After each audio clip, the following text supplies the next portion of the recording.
The city glows outside my penthouse window. Glass towers shimmer like polished lies. Grief sits in my chest, heavy but focused. Evelyn enters quietly, folders in hand. She never asks if I'm okay. She knows better. 3 files, she says, placing them on the desk. Her tone is crisp, professional, surgical.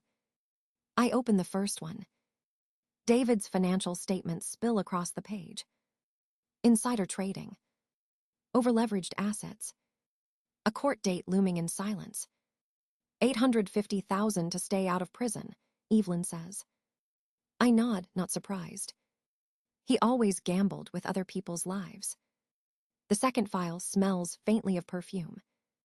Vanessa's life, glossy photos, unpaid invoices. $9,500, rent overdue. $400,000 in loans. A woman drowning while smiling for cameras. She maxed every card, Evelyn continues. She's one missed payment from losing it all. I almost feel pity. Almost. Then I remember her laughter at the cemetery. The last file is thicker, heavier, colder. My father's name, printed bold across the front. Foreclosure notices. Failed investments. He's been using Mother's shop as collateral. Trying to sell what isn't his to save himself. My hand trembles, but only once. He contacted developers after your mother's diagnosis, Evelyn says. I close the file slowly. He was waiting for her to die. Silence stretches between us. It's not grief now. It's strategy. Any communication between them? I ask. Evelyn slides her tablet forward. Screens glow with intercepted messages. They plotted everything. Pressure tactics. Mock sympathy. Even timing their attack. They wanted to break me when I was weakest. They underestimated me. Do they know? I ask quietly. Evelyn shakes her head. No one outside this office knows who you are. Good. The secret still lives, but only for a while. Mother always said secrets are like stitches. Too tight, and they suffocate. Too loose, and they unravel. This one's about to come undone. I walk to the window. Below, the city pulses with blind ambition. I used to think success meant hiding from them. Now I know it means facing them. They think I'm desperate, I whisper. Evelyn meets my eyes in the reflection. They think you're small. Her words settle like iron in my chest. I turn back to the desk, tapping the files. Tomorrow, I say. Tomorrow they learn what small looks like. Evelyn nods once, already making calls. The hum of quiet efficiency fills the room. Behind us, the sun sinks into the bay. Its reflection cuts through the glass like a blade. Mother's voice echoes faintly in my mind. They'll see your light someday, Clara. Yes, I think. Tomorrow they will. And it will burn. Morning breaks over the harbor. The world looks clean, but I know better. Evelyn waits by the elevator, tablet in hand. Her precision calms me, the way my mother's voice once did. We drive to the boutique, the illusion everyone believes in. The little store with lace curtains and humble charm. Inside, everything smells like lavender and history. Mother's sewing machine still stands near the window. A ghost of her touch lingers on the fabric. Harold, the family lawyer, is already waiting. His silver glasses catch the morning light. He hands me a sealed envelope. Your mother changed her will before she passed, he says. I break the seal carefully, as if it might shatter. The papers inside tremble slightly in my hands. All assets. All authority. Everything belongs to me. The boutique, the estate, the legacy. My father has no idea. Harold clears his throat, cautious. He still believes he'll control the division. Let him, I answer. It'll make tomorrow more interesting. Evelyn watches me, silent but approving. We move through the store, measuring each inch. Behind the curtain, a glass door waits. Beyond it lies the truth, 35,000 square feet of brilliance. Design stations. Pattern walls. Runway samples. The beating heart of Renée atelier. I walk through it slowly. Every thread, every stitch, built without their help. Evelyn taps her tablet, checking schedules. The design team can transform the boutique in 6 hours. Do it, I say. Keep the front exactly the same. Modest, familiar, let them underestimate it. She smiles faintly. They always do. Harold gathers his documents. Your family expects the meeting at your father's house. Not anymore, I reply. They'll come here. His eyebrows lift. You're moving the battlefield. Exactly. The boutique will become both weapon and revelation. For years, it was my shield. Tomorrow, it becomes my stage. I pause beside the window display. A young woman outside admires a silk dress. She smiles, unaware that the designer watches her from inside. Keep that dress in the window, I say softly. It's the first one I ever made for my mother. Evelyn notes it down, her expression unreadable. The transformation starts now, she says. Workers file in quietly, efficient and precise.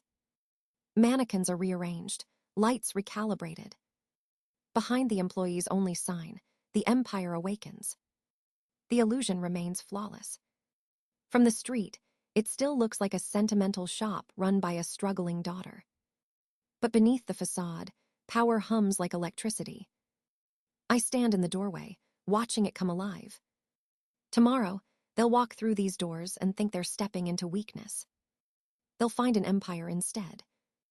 Evelyn joins me, voice low. They won't see it coming. That's the point, I whisper. The sewing machine hums softly behind us, a memory reawakened. Mother would have smiled at this moment. Tomorrow, I'll show them what her little shop really built. And when they see it, they'll finally understand who I am. They arrive early, of course. Vanessa always loves to control the stage. She adjusts her sunglasses like a movie star. David checks his watch, pretending to be busy. My father enters last, confident, expectant, cold. He scans the small boutique, unimpressed. So this is where you waste your time, he says. I smile, polite but sharp. Thank you for coming. We'll discuss everything inside. Vanessa rolls her eyes. David sighs dramatically. They follow me past the counter, through the curtain. The glass door slides open with a quiet hiss. And the world they never imagined unfolds before them. Rows of mannequins gleam under soft white light. Designers move with focus and grace. Fabric samples shimmer across long tables. The logo glows on the wall, see Renée Atelier. For a second, no one breathes. Vanessa's lipstick parts soundlessly. David stops mid-step. My father's posture stiffens. What is this? He demands. I walk ahead, heels echoing against the marble floor. This, I say calmly, is my life's work. A young assistant rushes by with a tablet. Ms. Hale, Paris needs your approval on the fall collection. Tell them to proceed with the emerald silk, I answer. Vanessa blinks, confusion spreading across her face. You're Ms. Hale, the Hale from the magazines. I turn to face them fully. I am Renée. The company you've all admired from afar belongs to me. David laughs, forced and nervous. Impossible. You run a boutique, not an empire. Then look around, I reply. Screens light up with financial data. Revenue charts. Store locations. Celebrity endorsements. The truth shines brighter than their disbelief. My father steps forward, voice rising. This is absurd. You've been lying to your own family. I protected myself, I say evenly. From your greed, from your ridicule, from your control. The air tightens between us. They're seeing me for the first time. Not as a disappointment. Not as a fragile daughter. As the woman who built what they could never understand. Vanessa finds her voice first. All this time, You let us think you were struggling. Yes, I say softly. Because peace was worth more than validation. David stares at the nearest monitor. 2.4 billion in revenue. 52 stores worldwide, Evelyn adds, stepping forward. Over 7,000 employees. Vanessa's face drains of color. My father's jaw tightens. He wants to speak, but there's nothing left to say. I let the silence stretch. The weight of years settles between us. Finally, I break it. Mother knew, I whisper. She was proud of me. She wanted me to wait until the right time. I look at them, my family, my past, my ghosts. That time is now. They stand surrounded by everything they mocked. For the first time, I don't feel small. For the first time, they do. 3 days pass, quiet but charged. The city hums with routine, but I can feel the shift. Evelyn waits in the conference room, folders stacked high. Her calm is the anchor I didn't know I needed. Their finances are deteriorating faster than expected, she says. I nod, unsurprised. Let's begin. My legal team sits across from me, composed and ready. I open the first folder, my father's agreement. He'll keep a modest house, one owned by the company. No control, no authority, only stability.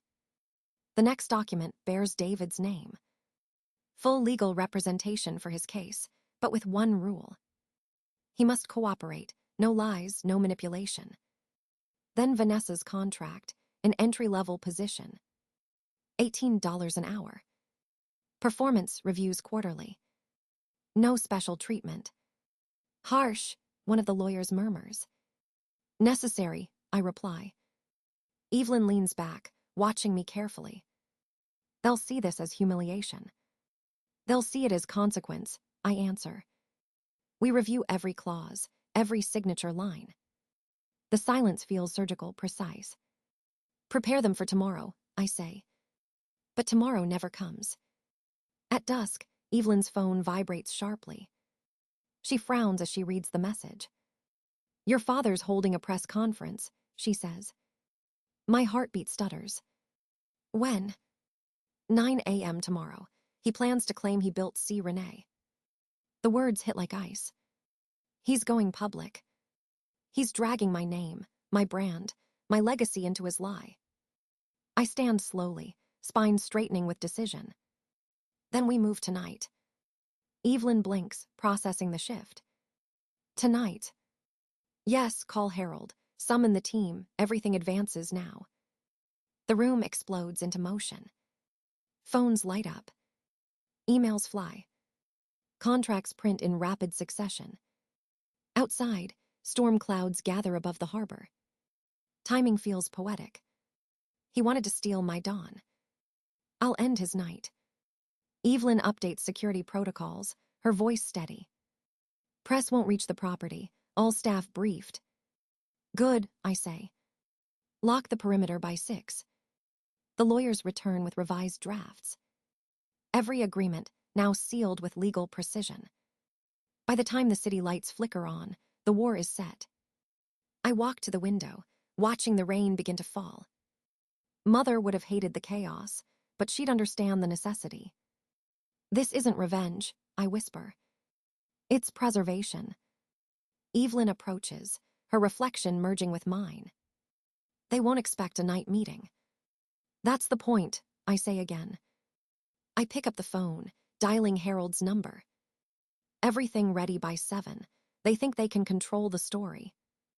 He confirms, efficient as always. The world outside darkens, mirrored by the storm inside me. For years, I let them define who I was. Tonight, I write my own definition. The hum of the city fades beneath thunder.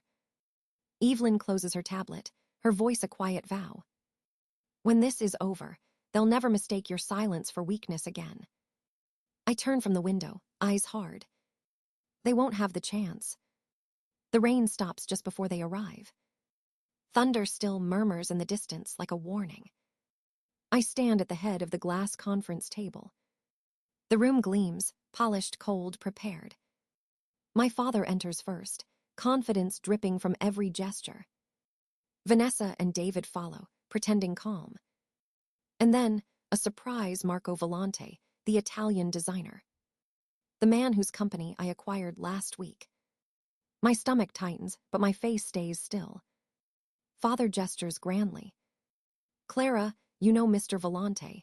He has concerns about the acquisition. I study Marco's expression. Regret hides behind his charm. He opens a folder, displaying familiar spreadsheets. These numbers don't match the projections I received, he says. David leans forward eagerly. The board might not appreciate hidden identities, sister. Vanessa smiles, false sweetness coating every word. We just want transparency. It's best for everyone. I see it now, their plan. They brought Marco here to corner me publicly. They think they've found my weakness. Interesting, I say softly. I glance toward Evelyn. Her nod is almost imperceptible. The signal is clear. Activate. She leaves the room without a sound. Father crosses his arms, victorious. This doesn't have to be difficult, he says. Bring us in, give us positions on the board. He looks like a man offering mercy. I almost laugh. You think this is a negotiation, I tell him. It's not. The door opens again. Evelyn returns with Harold and 2 members of my legal team. They move with quiet authority. Harold sets a stack of documents before Marco. Your signed acknowledgement, sir, dated before acquisition. Marco freezes as he sees his own signature. Color drains from his face. Evelyn connects her tablet to the screen. A recording plays, my father's voice offering Marco 10% in exchange for his support. Silence swallows the room. Father's hands tremble slightly. You recorded this, he spits. Standard procedure, I answer. For all corporate negotiations. Vanessa sinks into her chair.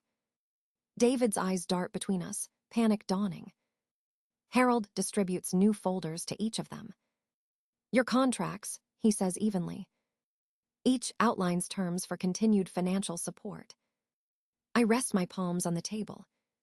Sign them or walk away with nothing.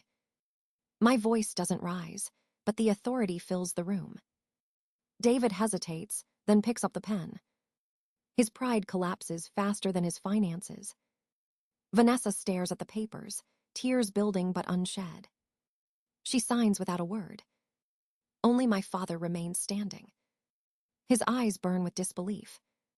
You would humiliate your own family for this. For the truth, I say. He shakes his head, aging a decade in seconds. Finally, his signature joins the others. 3 names. 3 defeats. Evelyn gathers the folders, efficient, calm. This concludes all pending matters, she announces. My father's voice cracks. What happens now? Now, I say quietly, you live by the rules you taught me. I turn away as the first flashes of dawn break through the clouds. Outside, the city gleams clean, new, unaware of the empire restored. Behind me, the family that once owned my silence now sits surrounded by the sound of their own collapse. 6 weeks later, the headlines won't stop. Every paper, every screen carries my name. Clara Hale revealed as C. Renée, fashion's hidden visionary. The secret is gone, replaced by admiration.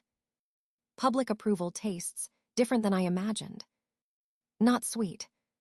Just quiet. Complete. Evelyn stands beside my desk, tablet glowing. Sales are up 45% since the announcement, she says. I nod, scanning new designs on the wall. The world finally sees what I built in silence. And yet, I think of them, my family. Father lives now in the small coastal house the company owns. He called last week, voice subdued, almost humble. He asked if he could volunteer at a retirement workshop, teaching old veterans how to repair clothing. I said yes. Maybe redemption begins with small stitches. David's lawyer confirmed his cooperation with the SEC. He's mentoring young designers on contract law now. His tone in emails is formal but respectful. No arrogance left. Vanessa surprised everyone. She's thriving as a sales manager in Lowe's Angels. Her supervisor says she stays late, learning, helping. Her smile online looks real for once. I visit the boutique often, though now it's a museum piece. The front still looks the same, lace curtains, quiet charm. Behind the glass, the empire hums with creation. Mother's sewing machine sits in the lobby. Polished, preserved. A tribute to where it all began. Evelyn approaches again, placing a new folder on the table. The Hale Foundation is ready for launch, she says. I open it, scanning the mission statement. A fund for young designers without privilege. Scholarships, studios, mentors. I sign without hesitation. The ink dries fast, like certainty. This, I whisper, is what Mother would have wanted. Evelyn smiles. She'd be proud. The city outside gleams with morning light.